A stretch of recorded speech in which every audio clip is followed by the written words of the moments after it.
жақсы, отыра қойыңыздар.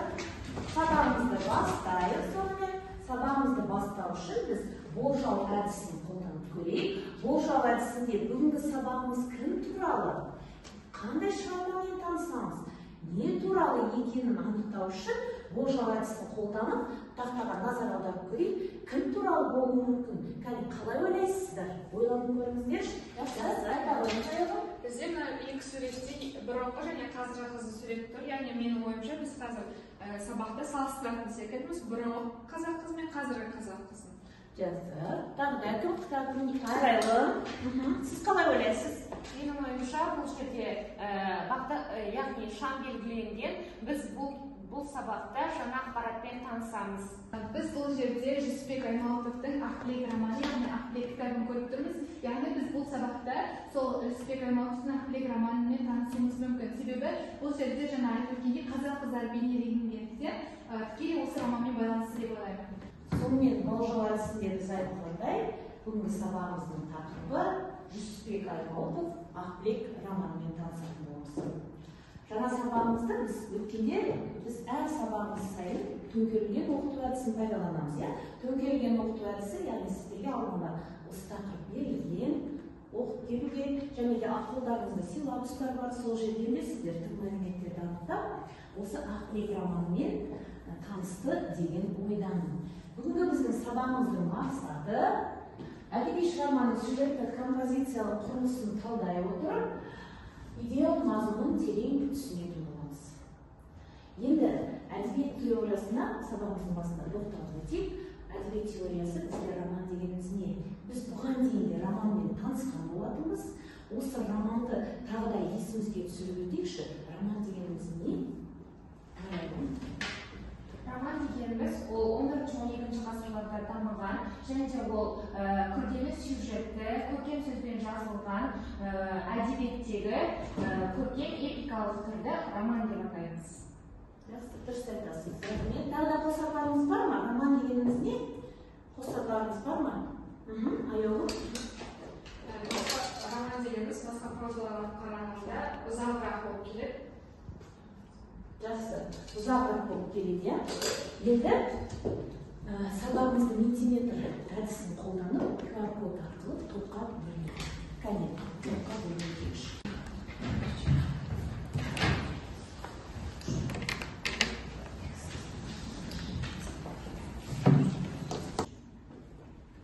Топқа бөлінді, QR-код арқылы барлығымыз бірінші, екінші, үшінші топқа бөлінді.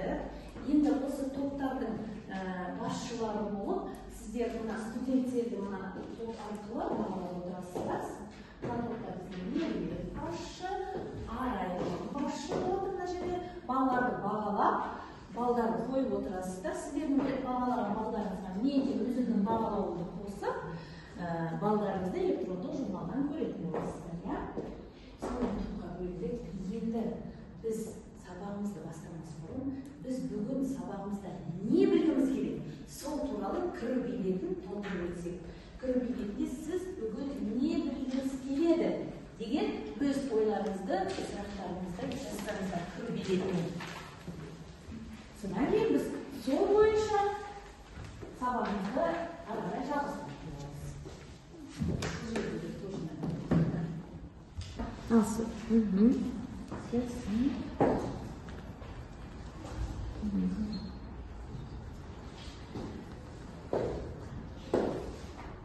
Ал ендеше кім сол кіру билетіне сіз бүгін нені білгіңіз келетіні туралы айтып оқып берсек, бір-екі баламыз, кәне, Айым жақсы оқи өтсін.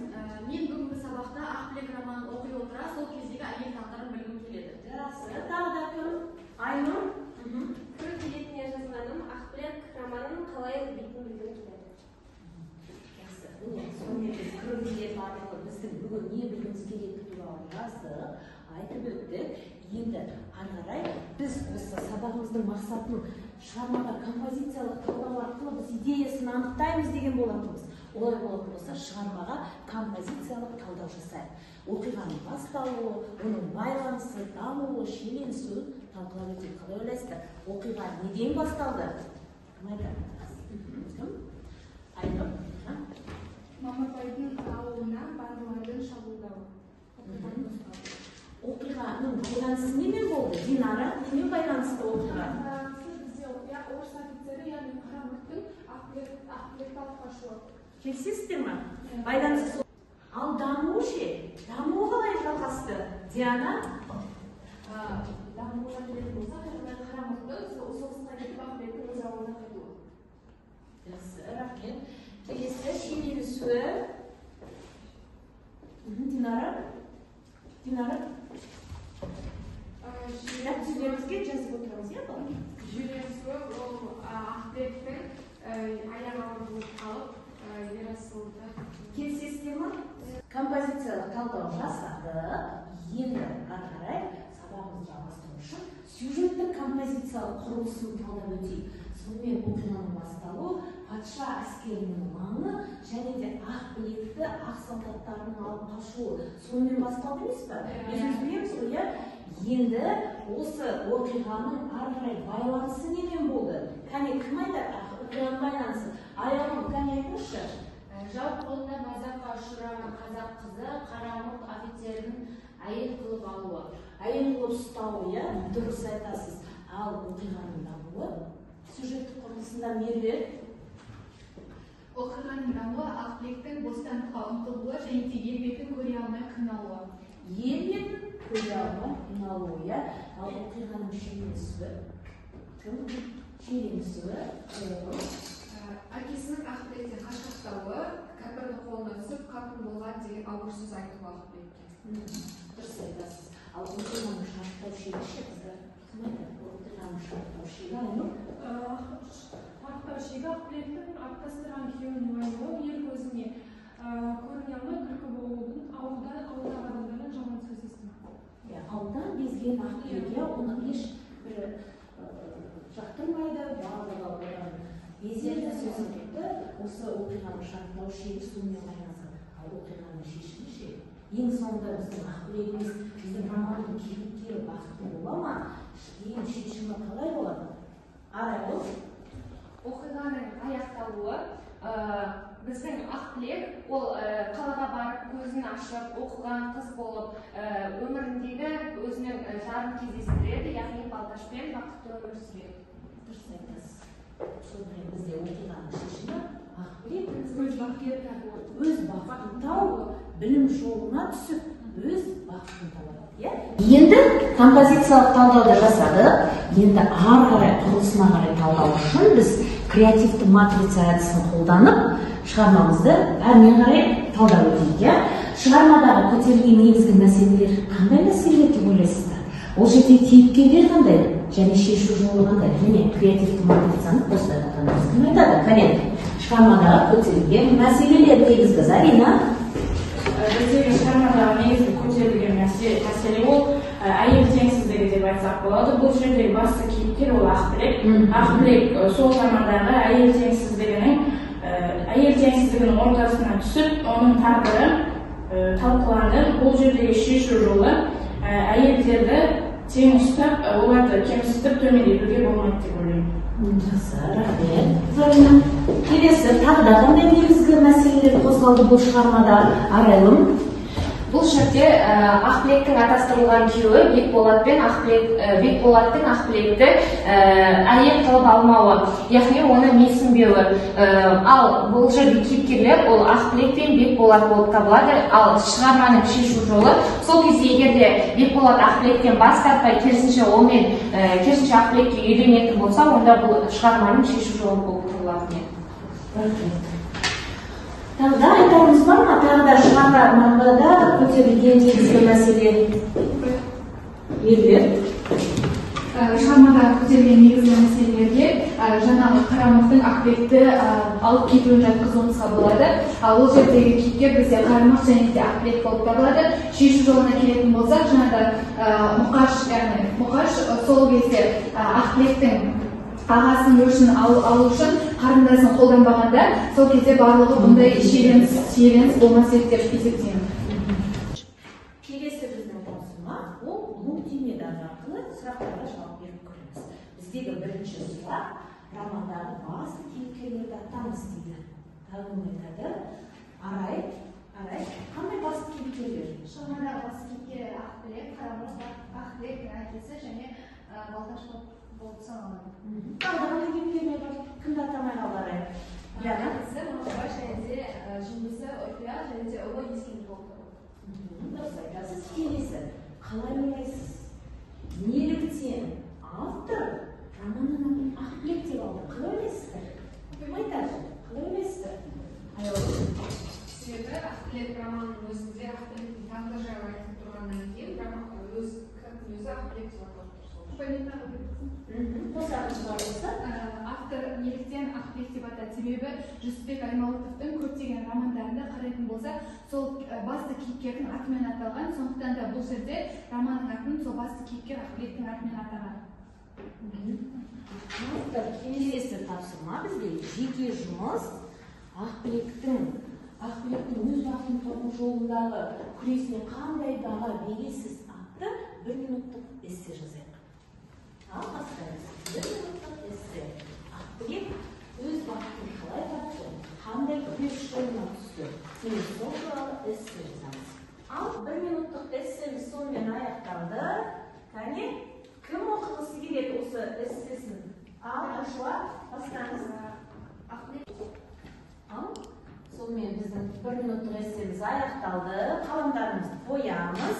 Кәне, 1 минуттық эссе кім оқығысы келеді? Кімде қандай эссе жазылды? Кәне, Ашуа. Ақбілектің өз бақытын табу жолындағы күресіне қандай баға бересіз? Ақбілектің өз бақытын табу жолындағы күресі өте ерекше. Неге десеңіз, Ақбілек басынан өткен барлық қиыншылықты ескеріп, қанша қиын болса да, сол жолдарда барынша өз күшімен жеңе алды және махаббатына өзі сүрінбей қосылды. Тағы да оқитындарыңыз бар ма? Аға, Диана. Ақбілек өз бақытын табу жолында ерекше әрі қиын жолдан өтті. Меніңше Ақбілек бақытын табу үшін ерен-ерлік болса бақытты болуға тырысады. Ең бастысы осы деп ойлаймын. Және де ол өз бақытын ең соңында тапты. Яғни бақытшылық болсын. Әр топ басшысына мен бағана бағалап отырыңыздар дейді. Тапсырма берген бағалап отырсыздар ғой, иә? Топтық жұмыс болды, бізге жеке жұмыс болды, міне соны бағалап отырыңыздар. Ұмытып кетпейміз. Келесі тапсырма. Сонымен біз бұның композициялық талдауына тоқтадық, құрылысын, сюжеттік құрылысын жасадық. Енді осы сабағымызды қорытындылау мақсатында сабаққа кіру билетін толтырып едік қой. Ал енді шығу билетін толтырып көрейікші. Сіз бүгін не білдіңіз? Міне сол жайында жазайықшы. Сіз бүгін не білдіңіз? Сіз үшін не қиын болды? Шығу билетін толтырайық.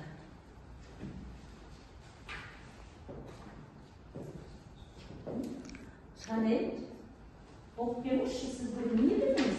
Және сіз үшін не қиын болды? Біз бүгінгі сабақта Ақбілек романы туралы толықтай түсіндік және Ақбілек романымен толықтай таныстық және де бүгінгі сабақта маған барлығы түсінікті болды, ешқандай өзіңді толғандырып жүрген сұраққа толықтай жауап алдыңыз, иә, өзіңізді толғандырып жүрген сұраққа. Аружан, сіз не айтасыз шығу билетінен? Мен бүгінгі сабақта Ақбілек романы туралы білдім, сол кездегі қазақ қыздарының тағдыры туралы ақпарат алдым. Үйде тапсырма жазып алайық, қыздар. Бізде Джек Лондонның әйел қырып жады әңгімесін, екі шамадағы әйелдер бейнесіне талдау жасап келеміз. Келесі сабаққа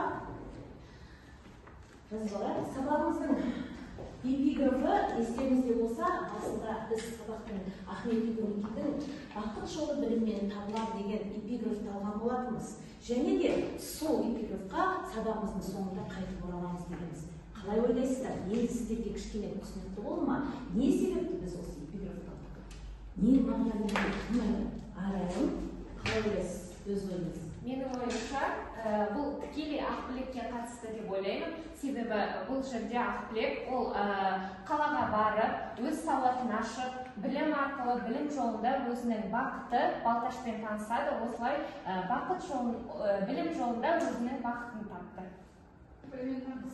Аға, неге тұрсаңыз? Өмірмен байланысты сақта болады. Мысалы, кез келген адамның басына белгілі бір қиындық түскенде адам соған қоймай, өзінің білімін ары қарай жалғастырса, бәрібір де алдынан оның бір күні жақын күнде шығады деген мағынада жазылған деп ойлаймын. Сабағымыздың мақсаты бізде осы шығармаға, романға композициялық талдау идеясын анықтау болатын еді. сол идеясын анықтап композициялық талдау жасай алдық па, қалай ойлайсыздар? Иә. Байланысы, шиеленісін бәрін біз анықтап өттік. Болмаса, үйде тапсырма жазып алдық, сабағымыз аяқталды. Сау болыңыздар.